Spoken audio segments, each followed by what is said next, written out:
Hello again, it's Lock Noob, and just look at this. We have a lock called a HEHE top security padlock. Yeah, top security, by the way. And top security on this scale means that it is, oh wow, look at basal, medial, maximal. That's quite fancy. 5. So it seems to be showing that it's blue 3. But it says it's 5, which would mean that it's medial, but it's also top security. But it's designed in the USA, even though it's made in China. But it does have a 5-year warranty. I mean, it's a lot of mixed messages. It's even got arc-type antique copper alloy padlock. What's an arc-type antique copper alloy? Does it mean brass? But it looks too shiny to be brass. I'm not sure what's going on here. What else do we have? 4 keys provided. Add some oil. Hardened double ball locking mechanism for highest resistance to prying and blowing. So good job we got hardened double balls for blowing resistance. Disc lock mechanism for highest resistance to prying and picking. But it's a dimple lock. Why is it? What? I'm very confused. Ooh. At least it's got a movable chrome-plated brass ring with hardened steel ring for maximum protection against drilling, picking, prying, and rust. Because everybody knows that rust is my favourite lock attack. You just got to wait, 10 to 20 years and you're in. It's so fun. You've got to love it. But then, wow, on the back as well, it's got a safety grade 5. But then it says determine the 4 key security feature. It just has some stuff on the back, but doesn't say which one of those it thinks it is. I don't know. Anyway, look, let's just get in here. I love locks like this, genuinely. Not only do they usually give me a bit of entertainment, and you, hopefully, it's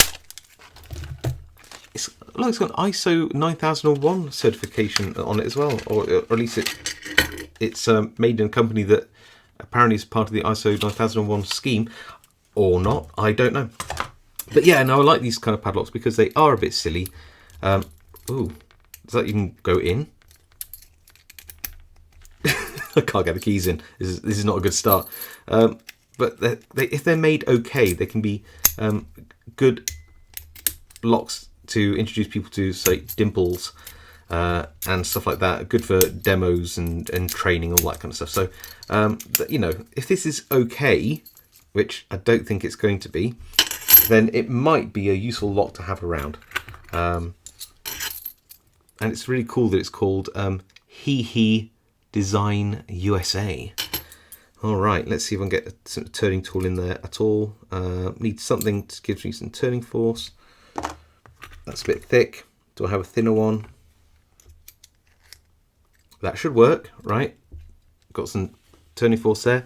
Oh, I didn't show you the bitting. It's important that we have a look at that together. So very, very low cut in number 1 means a very long key pin. Then sort of high cuts all the way through to pin 5 at the back, which is also low. So let's just have a go at see if we can pick this in hand. Nothing on 2, nothing on 3, nothing on 4. A little click on 5. 1, 2, 3, 4, and 5 is binding. So back to 1. Nothing on 1, nothing on 2, nothing on 3. I'm putting quite high turning force on this, but I'm still not getting the pins to bind at all. Oh yeah, no, that worked. Pin 2 was just picked. Pin 3's now binding, and we are open. Look at that.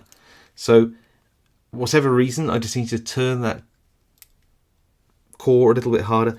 Oh wow, that is so rough in there. That's so rough.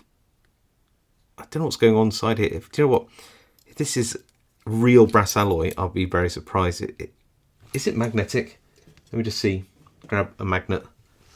It is. That is heavily magnetic. I doubt that's any. I think that's going to be some form of cast metal with some kind of spray coated metal on top. I mean, is as cheap as it looks. Oh, it's got writing on the side as well. What does it say? It says it's a top padlock. I would disagree. Actually, I would.